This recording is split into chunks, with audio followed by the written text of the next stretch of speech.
그가 낮추시리.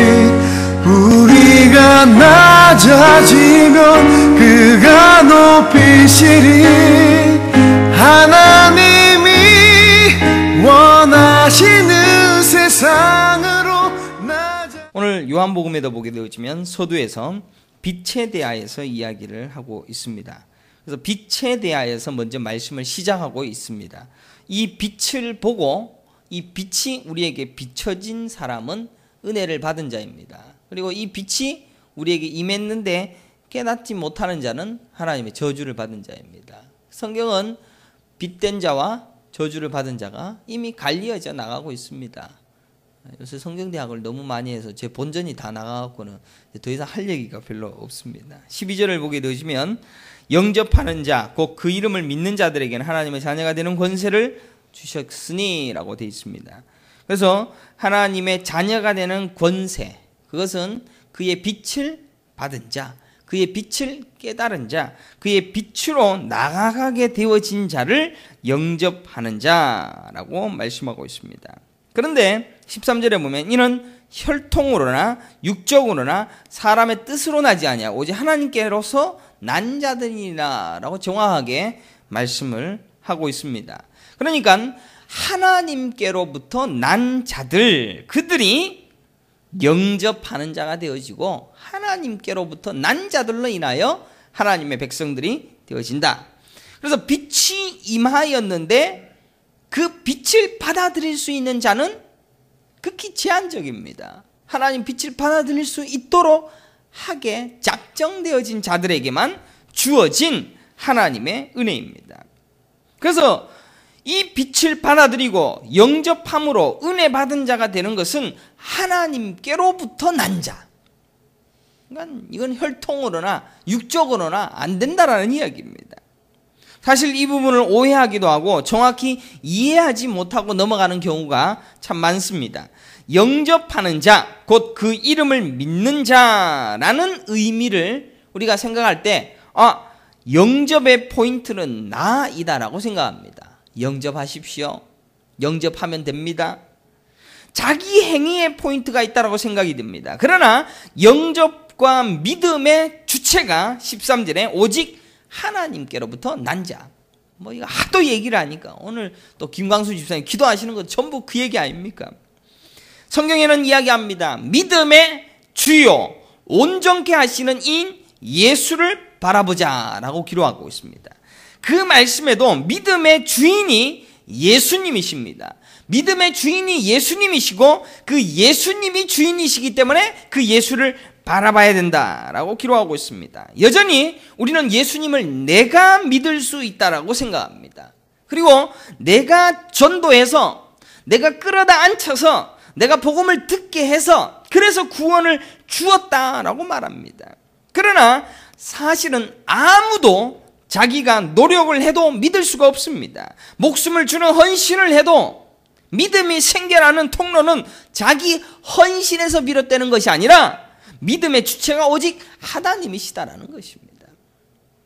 그래서 내 몸을 불살라 정말로 모든 것을 다 하나님께 드리는 애씀과 수고로움을 드렸다 할지라도 거기에서 믿음이 나오는 것이 아니라 오직 하나님에게서 나오는 것이다. 그래서 사랑이 뭡니까? 사랑이 없으면 꽹가리와 같고 울리는 꽹가리와 같다라고 이야기하고 있지 않습니까? 사랑이 바로 하나님은 사랑이시지 않습니까? 솔직히 저에게 얘기를 하는 겁니다. 예수님을 믿을래? 돈을 좀 많이 가질래? 이렇게 물은다면은 솔직히 돈 안 택하겠습니까? 돈 안 택할 사람 있습니까?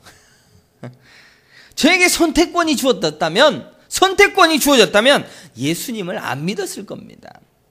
자기 부인 십자가의 길을 가라라고 얘기하고 있는 이 성경 말씀을 내가 받아들이고 그 삶대로 살아가겠노라고 결정을 내가 할 수 있다면 절대로 안 합니다.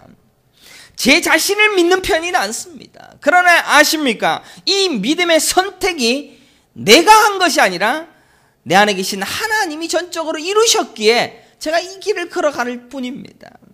선택된 하나님의 백성, 하나님께로부터 난 자들은 하나님의 주도하에 믿음이 하늘로부터 주어진 것이다. 그래서 혈통으로나 육적으로나 사람의 뜻으로 나지 아니하고 오직 하나님께로부터 난 자들만이 예수님을 믿고 예수님을 영접하게 된다라고 믿게 되어지는 은혜를 거저 받게 되어졌다는 것입니다.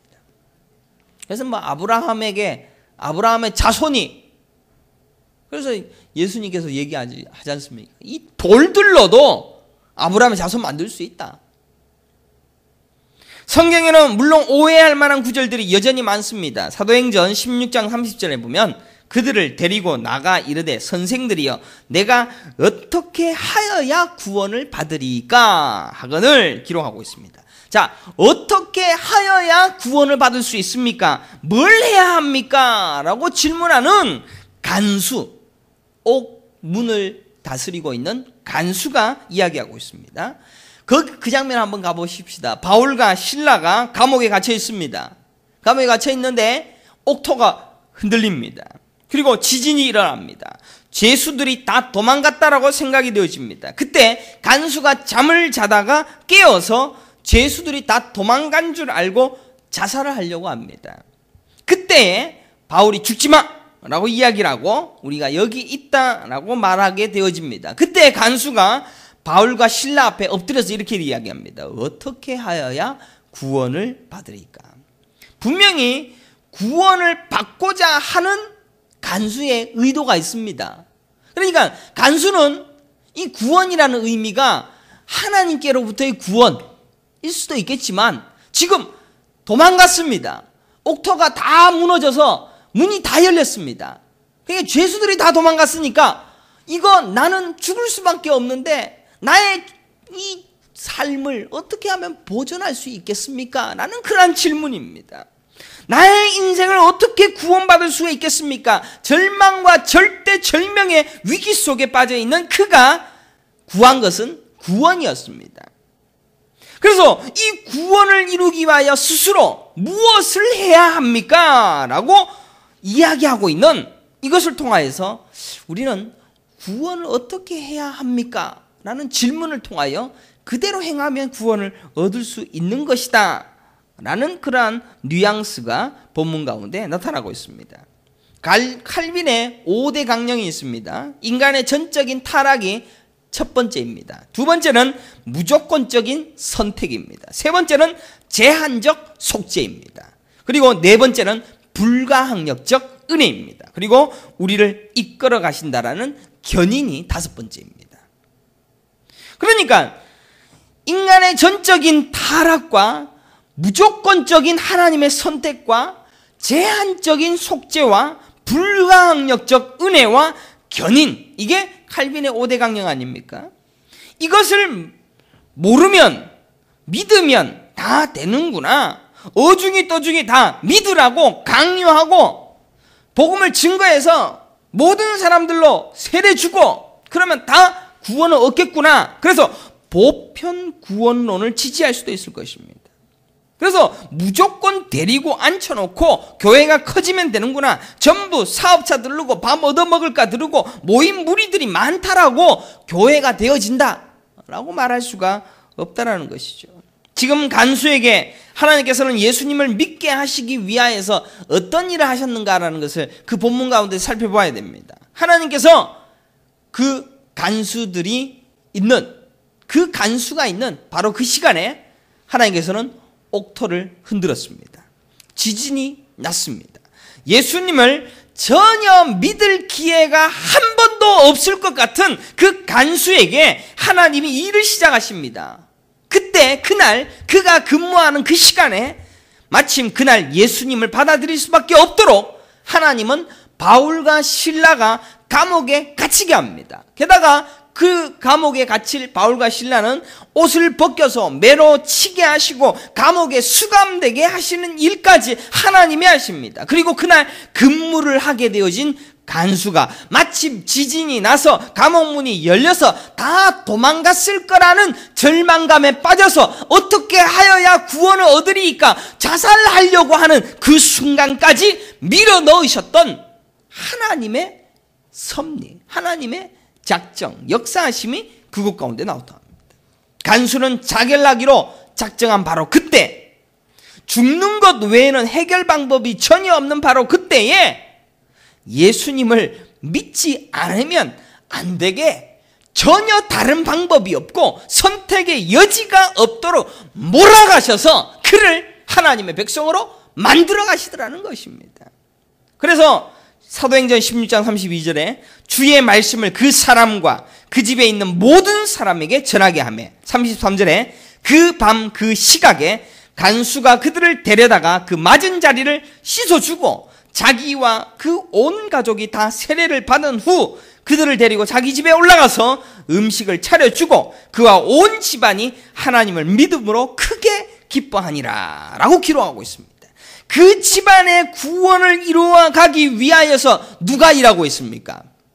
하나님이 일하십니다. 바울과 실라가 한 일이 뭡니까? 두드려 맞은 일밖에 없습니다. 매받은 일밖에 한 적이 없습니다. 복음을 위하여서 죽도록 두들겨 맞고 피투성이가 되어져서 감옥에 갇혀서 찬송하는 것밖에 없습니다. 그리고 지진으로 감옥 문이 열려도 꼼짝도 않고 가만히 앉아있는 일밖에 한 것이 없습니다. 게다가 벌벌 떨고 있는 간수에게 주 예수를 믿으라, 그리하면 너와 내 집이 구원을 얻으리라 라고 말한 것밖에 없습니다. 바울과 실라가 이 놀라운 기적과 같은 간증을 사람들에게 이야기할 것입니다. 내가 말이지 감옥에 갔는데 말이지 하나님이 내가 가니까 그날은 감옥 문도 열어주시더라고. 내가 가는 길은 다 형통이야. 내가 갈 수 있는 모든 길 속에서는 하나님의 형통이 있는 그런 삶을 살게 하셔. 하나님은 나에게 어마어마한 능력을 주셨어. 게다가 거기서도 전도를 했어. 얼마나 멋있는 일이야. 거기서도 이 얼마나 하나님의 놀라운 기적과 같은 역사가 거기에 일어났는지 몰라 라고 이야기를 할 수 있을 것입니다. 그러나 이 두 차이는 어마어마한 차이입니다. 사랑하는 성도 여러분, 인본주의적 성경 해석은 이런 것입니다. 내가 갔더니 마침 그 사람이 있었고 그 사람을 통하여서 내가 그게 복음을 증거할 수 있도록 하나님이 만들어 가셨어 라고 이야기합니다. 누군가가 열심히 했더라는 겁니다. 내가 감옥에도 가고 내가 가서 열심히 복음도 증거하고 찬양도 열심히 했더라는 겁니다. 그러나 간수의 가정이 구원을 얻게 되어지는 바로 거기에는 바울과 실라가 아무것도 한 것이 없습니다. 없는 겁니다. 뭘 했습니까? 그래도 두들겨 맞지 않았습니까? 두들겨 맞지 않았습니까? 두들겨 맞는 거 참지 않았습니까? 하나님은 여러분을 그렇게 복음을 위하여서 애매히 두들겨 맞게 하시는 겁니다. 간수를 위하여서 두들겨 맞는 겁니다.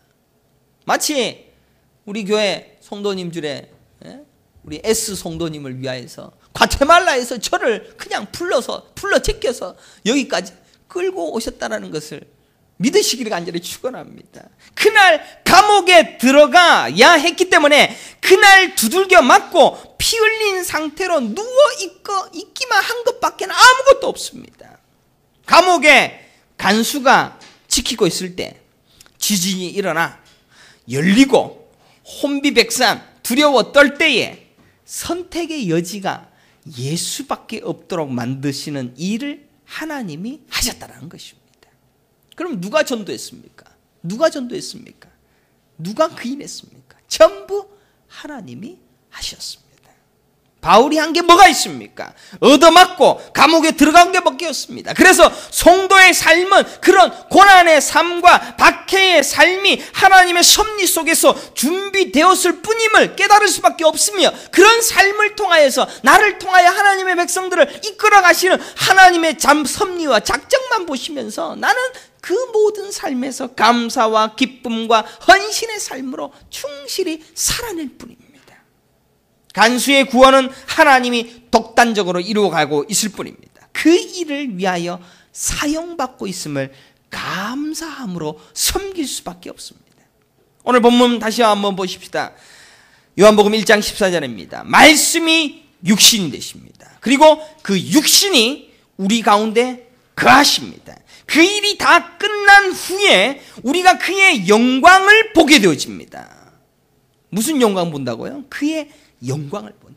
말씀이 육신이 되어져서 그 육신이 우리 가운데 거하시니까 우리가 그의 영광을 보게 되어졌더라 라고 기록합니다. 여기서 너무나 중요한 것은 그의 영광을 보았더라는 겁니다. 전에는 보지 못하다가 보게 되는 것입니다. 보게 되는 그 상황까지 하나님이 일하신다는 겁니다. 눈이 뜨여져서 영광이 보여지더라는 겁니다. 말씀이 육신이 되어지는 그 일을 우리 하나님께서 하셨으며 그것이 내 안에 들어오셔서 그 영광을 보게 하시는 일을 하나님이 하시더라는 것입니다. 말씀이 육신이 됩니다. 우리 가운데 역사하셔서 임하셔서 역사하십니다. 그리고 우리가 그의 영광을 보게 되는 겁니다. 우리는 눈이 내 스스로 깨닫고 알아지고 보여지고 애써서 되어진다. 절대로 그럴 수가 없습니다. 예수님께서 이 땅에 내려오십니다. 성탄절입니다. 이것이. 그리고 그가 십자가로 죽으셨습니다. 그래서 그의 죽음이 우리의 죽음이 되어집니다. 그의 죽음으로 인하여 내가 같이 죽어지고 그의 부활이 우리의 부활이 되어져서 우리 가운데 그가 거하게 되어버립니다. 그러자 우리가 그의 영광을 보게 되었다라는 이야기입니다. 절대로 볼 수 없는 죄악 가운데 있던 죽을 자들이 하나님의 선택된 그 작정에 의하여 그의 내주하심과 임재하심과 함께하심으로 우리가 그의 영광을 비로소 보는 자들로 만들어 버리시더라는 것입니다. 그래서 우리가 스스로 그의 영광을 볼 수 있는 자가 아닙니다. 요한복음 1장 5절을 한번 보십시오. 빛이 어둠에 비치되 어둠이 깨닫지 못하더라. 여러분들 빛이 비치면 어둠은 물러가게 돼 있습니다. 그죠? 빛이 비치면 어둠은 싹 사라집니다. 그런데 여기에서는 희한한 게 빛이 임했는데도 어둠은 깨닫지 못하더라라고 기록하고 있습니다. 빛이 임하는 즉시 모두 빛이구나, 환해졌구나 라고 깨닫게 되어지는데 어둠은 깨닫지 못하더라라고 기록합니다. 왜 못 깨닫습니까? 하나님이 깨닫게 하시기 전까지는 어둠은 영원히 어둠입니다. 그러나 깨닫게 하시는 자만 그의 영광을 보게 하시고 그의 빛을 보게 하시는 것입니다. 사랑하는 성도 여러분, 여러분이 지금 믿음을 가진 것이 의지로 된 사람이 있습니까? 우리는 때로는 이 간수처럼 나를 구원하옵소서, 어떻게 하여야 구원을 얻으리까? 그 지경까지 몰고 가시는 겁니다. 병중에서 깨닫습니다. 사업의 실패 가운데서 깨닫습니다. 성경을 보는 가운데서 깨닫습니다. 그냥 인생을 살면서 깨닫기도 합니다. 예수님을 믿으러 사업을 망하기로 작정한 사람이 있습니까? 병이 걸리기로 작정한 사람이 있습니까? 그 일을 전적으로 하나님 편에서 하시더라는 것입니다. 인간은 전적으로 타락했습니다. 우리의 그 어떠한 능력으로도 이 영광을 볼 수 있는 자는 아무도 없습니다. 육정으로나 혈통으로나 예수님을 받아들일 수도 예수님을 믿을 수도 없습니다. 우리가 그 어떠한 노력과 수고로 할 수 있다는 것이 전혀 없다는 것을 알기 때문에 십자가의 죽음의 일을 하셔야만 했습니다. 그래서 죽으셔야지 그 죽음이 내 죽음이 되어지고 그의 부활이 내 부활이 되어짐으로 그와 함께 하게 되어지는 그것으로 우리가 예수를 알게 되어지고 그의 영광을 알게 되어진다는 겁니다. 그러면 인간에게 선을 행할 수 있는 능력이 있고 구원을 얻을 수 있는 능력이 있다면 예수님께서 이 땅에 내려오셔서 굳이 죽지 않아도 됩니다. 그죠? 100살까지 살면서 열심히 가르치면 될 겁니다. 아니, 예수님은 영원전부터 살아계셨으니까 한 1000살쯤 1000년 동안 계속 사람들을 가르치면 됩니다. 성경대학도 개최하고 부흥회도 개최하고 현수막 달고 전단지 뿌리고 해갖고는 나를 믿어라 라고 가르치면 됩니다. 그런데 예수님은 딱 3년 가르치고 십자가에서 죽어버리십니다. 그리고 그것 3년 동안 가르치는 동안 제자들 12명 그들도 예수님이 죽었을 때 어디 갑니까? 뿔뿔이 다 도망갑니다. 죽어야만 이룰 구원을 각각 주시기 위하여 우리 예수님께서는 그 일을 하신 겁니다. 그리고 제자들이 조금도 깨닫지 못했을 때 십자가에서 죽으심으로 구속사건을 완성을 해버리십니다. 그리고 완성되어진 구원을 각각 자기 성도들에게 성령으로 부어주셔서 믿게 만드시는 겁니다. 어떤 CCC 얘기해서 죄송합니다. 영적 기도를 하게 합니다. 영적 기도를 가르칩니다. 나의 구주가 되시옵소서. 이제부터 당신은 하나님의 자녀가 되었습니다. 라고 얘기합니다. 어떤 집회에서는 자, 이제 우리 예수님을 영접하실 분들은 일어서십시오. 그리고 앞으로 나오십시오. 안수 받으십시오. 그래서 예수를 믿으십시오. 그래서 예수를 믿었습니다. 축하합니다. 라고 얘기합니다. 웃기시죠? 영접기도 막 시킵니다. 뭐 찬양도 하지 않습니까? 예수를 오늘 영접하게 하옵소서. 찬양도 해갖고는 오늘 영접 안 하면 죽을 것 같이, 나쁜 사람 될 것 같이 만들어서 예수를 믿게 합니다. 분위기에 의해서 어떤 계기를 통하여 예수 믿을 수도 있습니다. 물론 인정하지 않는 건 아닙니다. 그들의 사역을 인정하지 않는 건 아닙니다. 그 속에서도 하나님 구원의 백성들을 불러 모으시는 일을 하십니다. 그런데 과연 그렇습니까?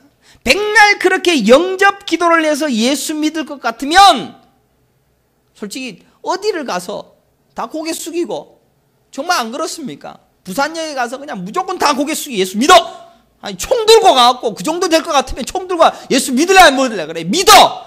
그래서 다 예수 영접시키면 온 세상이 다 구원받을 거 아닙니까?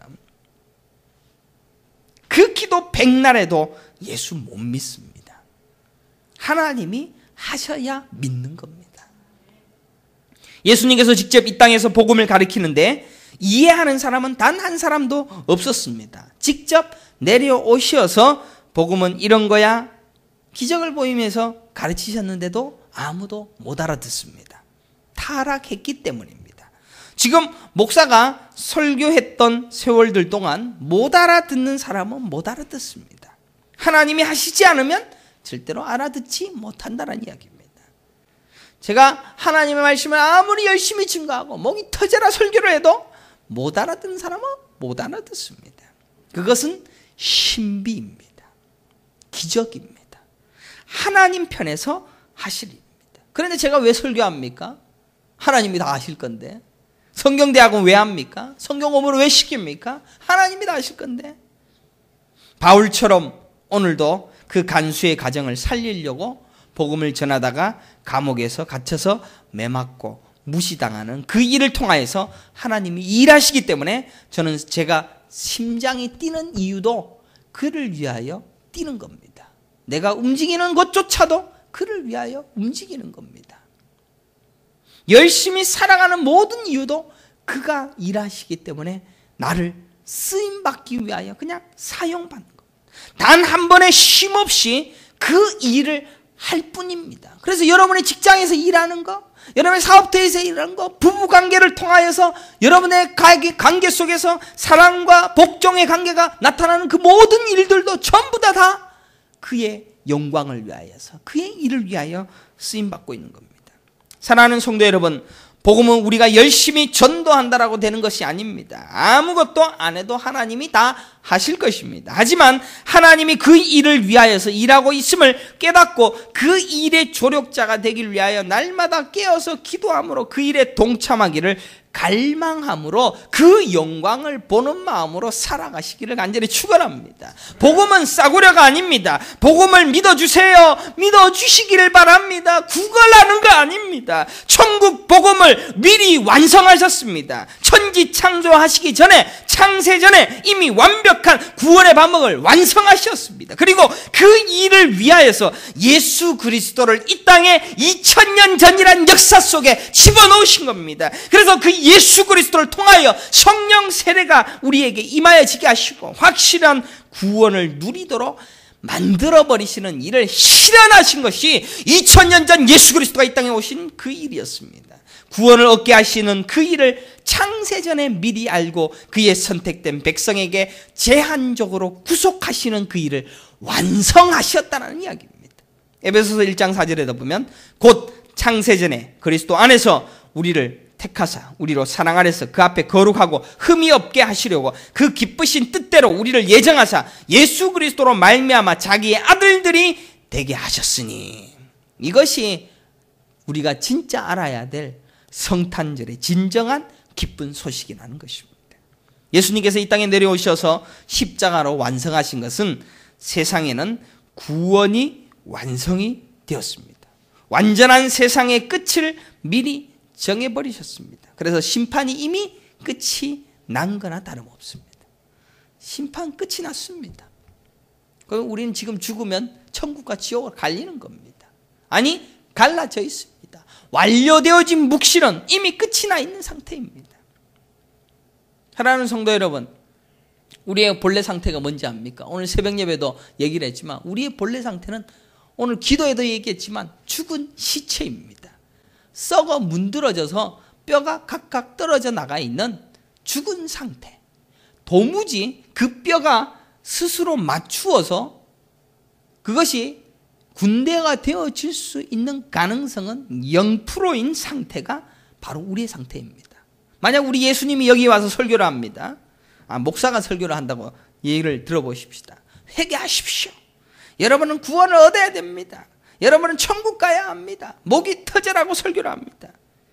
그런데 그 설교를 듣고 시체가 쫙 뼈가 막 부딪히고 그래서 살아나고 생명이 일어나고 살아나야 되겠구나. 구원을 위하여서 예수님을 믿어야 되겠구나. 스스로 깨닫는 시체가 있습니까?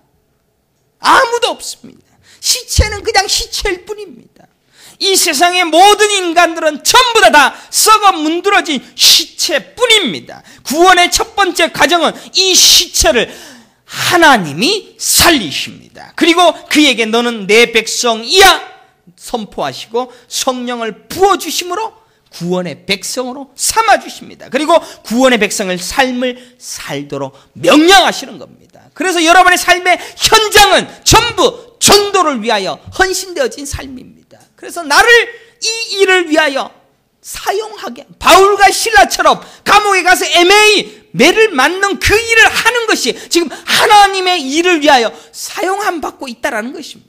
우리는 단지 제가 구원을 위하여 한 것이 아무것도 없습니다. 감사할 수밖에 없습니다. 그래서 크리스마스는 구원을 위하여 시작하신 하나님의 일하심의 극치의 날이며 그 영원히 변함없는 약속의 실현이 되는 날이라는 것입니다. 그리고 그 삶을 살아내야 될 실천의 사명이 이제 우리에게 남아있는 겁니다. 그래서 가슴이 뜨거워지는 겁니다. 야, 다 이루시고 다 행하시고 다 완성하신 구원의 완성을 우리에게 이미 허락하여 주셨기 때문에 이제 우리가 할 것은 내 손끝에 힘이 남아있는 이 모든 순간순간을 주를 위하여 핍박받는 것, 고난받는 것, 애매히 고난받는 것까지도 감내하고 기쁨으로 충성을 다할 수 있는 삶으로 만들어질 수밖에 없는 겁니다. 사랑하는 성도 여러분, 예수님을 믿기로 작정하셨습니까? 그것 또한 하나님이 하신 일입니다. 그리고 내가 주를 위하여 열심히 살겠습니까? 하나님이 우리에게 가르치시마 되어진 겁니다. 그리고 그 순간부터 여러분들은 진짜 믿음의 주인이신 하나님을 믿는 그 일을 하기 위하여 어떤 식으로든 하나님은 이끌어 가시고 만들어 가실 거다. 그래서 내 주변의 환경이 어떤 환경이다, 내가 어디에 산다, 나의 삶의 식습관은 무엇이다, 모든 순간순간 상황들이 다 그의 일을 위하여 작정되어져 가고 있습니다. 그래서 우리는 은혜 받은 자의 삶의 태도를 한번 더 깊이 살펴보겠습니다. 구원에 보탤 것은 하나도 없습니다. 완벽히 이루신 구원을 우리로 받게 하시고 성령께서 그 일을 하게 하신 것뿐입니다. 그러면 우리는 지금 무엇을 해야 합니까? 그러면 우리는 아주 좋은 질문이 바로 그것입니다. 지금 우리는 무엇을 해야 됩니까? 내가 지금 살아있는데 지금 뭐 해야 됩니까? 정답부터 말씀드리면 구원받은 백성이 살아야 할 법, 그것을 구약과 신약에다가 낱낱이 다 기록하셨습니다. 그래서 율법을 지키고 말씀대로 살며 하나님의 법대로 살아가야 됩니다. 그래서 구원의 백성된 품위를 잃지 아니하는 것을 우리에게 요구하고 있다는 것입니다. 그래서 율법을 폐하는 것이 아니라 율법의 완성입니다. 그런데 율법을 지킴으로 구원을 얻는 것이 아니라 하나님의 구원이 먼저고 그 구원으로 인하여 우리는 율법 지킴의 삶을 살아가는 겁니다. 그런데 결론은 뭐냐? 율법을 나는 못 지키더라 라는 것으로 끝이 나서 예수님만 붙드는 겁니다. 우리의 인생은 바로 그렇게 해서 허락되어진 것입니다. 30년, 40년, 아니 80년, 90년의 인생을 우리에게 허락해 주셔서 우리가 깨달아야 할 유일한 하나는 내 인생의 주인은 하나님이십니다. 하나님밖에 없습니다. 하나님만이 나의 구원자이십니다 라는 것을 고백하는 그 일을 위하여서 인생이란 것을 허락하신 것입니다. 그리고 그 고백만 하는 것이 아니라 그런 고백에 걸맞는 품위와 멋을 유지하기 위하여 성경을 허락하여 주신 것입니다. 그래서 우리는 이 성경을 통하여서 우리는 어떤 삶을 살아야 할지를 날마다 묵상하게 되어지고 알게 하시는 겁니다. 그래 우리의 삶의 형편이 어떠한 것에 대하여서는 별로 괴로워하지 마십시오. 우리가 부할 수도 있습니다. 가난할 수도 있습니다. 약할 수도 있습니다. 내 몸이 처음부터 이상할 수도 있습니다. 아프게 하실 수도 있습니다. 눈물 나게 하실 수도 있습니다. 괴롭게 하실 수도 있습니다. 내가 왜 저런 남편하고 살아야 되는지, 내가 저런 아내와 살아야 되는지, 여러 가지 모든 삶의 환경과 요소들이 전부 나를 원망스럽게 만들어갑니다. 원망스러워할 이유 하나도 없습니다. 전부 다 하나님이 주신 기회요, 하나님이 이끌어 가실 하나님의 방법이었습니다. 그래서 그 속에서 성경대로 살아가는 몸부림을 잊게 하십니다. 남편이 아내가 속을 썩입니다. 자식들이 맨날 가슴을 후회하게 합니다. 그러면서 성경대로 살 것을 깨닫게 하십니다. 그 삶 속에서 나의 인생을 이끌어 가십니다. 우리의 삶이 왜 아픕니까? 그래서 하나님밖에 없구나를 깨닫게 하시는 겁니다. 주신 여러분에게 최고의 선물을 하십니다. 하나님만 믿겠습니다. 구원을 위해서만 신앙을 고백하는 자로 만들어가는 겁니다. 사랑하는 성도 여러분, 우리의 인생길에서 여러분들은 예수님을 만났습니다. 그리고 하나님을 깨달았습니다. 내가 의지할 분은 하나님밖에 없습니다 라고 고백하고 진짜로 알게 된 날은 우리의 이성으로 알게 된 날일 뿐입니다. 이미 선택받은 자는 선택이 완료되어져 있습니다. 이성으로 알게 된 것으로 우리의 구원의 날이 언제인가 묻고 있는 구원파 있지 않습니까? 그래서 이다인 겁니다. 구원의 날은 완성되어 있습니다. 이성적으로 이제 내 구원이 완성되었구냐라고 알게 되어졌을 뿐입니다. 이미 선택받은 자는 선택이 완료되어졌으며 구원이 완료되었음을 믿기를 간절히 축원합니다. 우리에게 주어진 바가 되어진 것을 알고 깨닫게 되어지는 이성적 깨달음입니다. 착각하기를 내가 구원받은 이 날입니다. 구원받은 날이 이 날입니다. 라는 것은 잘못된 것입니다. 구원은 완성되었습니다. 그런데 우리가 이성으로 깨달았을 뿐이라는 사실입니다.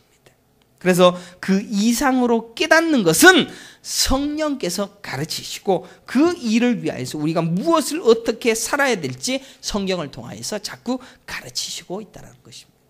사랑하는 성도 여러분, 은혜는 거저 주는 선물입니다. 이 선물은 그냥 받으면 됩니다. 은혜는 사람의 공적과 갚음을 조건으로 붙여서 베푸는 것이 아닙니다. 주어진 바 되어진 참으로 좋은 것입니다. 그래서 기쁜 것입니다.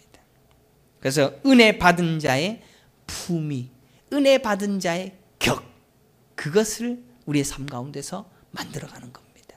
때로는 고난의 삶 속에서 불평하지 않는 겁니다. 눈물의 현장 속에서 아파하지 않는 겁니다.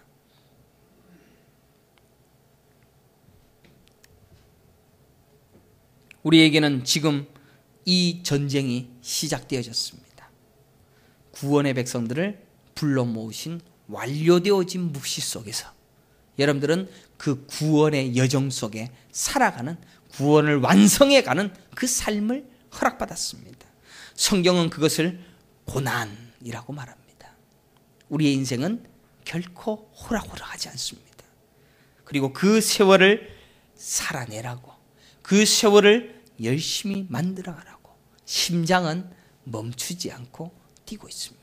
지금 이 순간에도 내 몸 구석구석에 헤모글로빈이 탁탁 옮겨주면서 세포는 자라고 있으며 세포의 에너지가 힘을 내고 있는 그것입니다. 때로는 우리에게 물질도 주십니다. 일을 시키기 위하여서 또 지혜도 주십니다.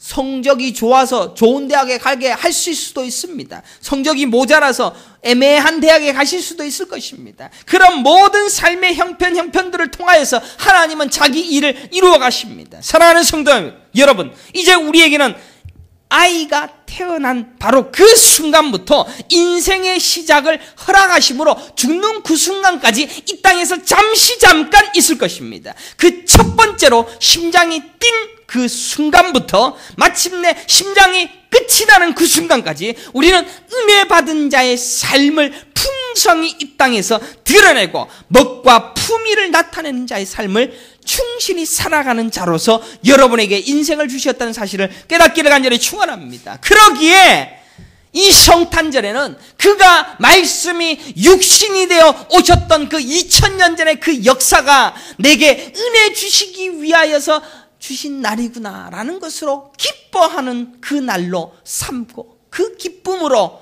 우리에게 주어진 모든 삶이 하나님 앞에 합당한 믿음의 삶으로 세워지기를 간절히 기대하는 마음으로 충실한 삶을 살겠습니다라는 고백으로 하나님께 나아가야 할 것입니다. 오늘 우리에게 주신 이 말씀, 우리에게 주신 은혜의 말씀, 은혜 받은 자로서의 삶을 충실히 살아가겠습니다라는 온전한 결단과 헌신으로 하나님 앞에 기쁨으로 성탄 감사 예배를 드릴 수 있는 믿음의 성도들이 다 되시기를 간절히 축원합니다.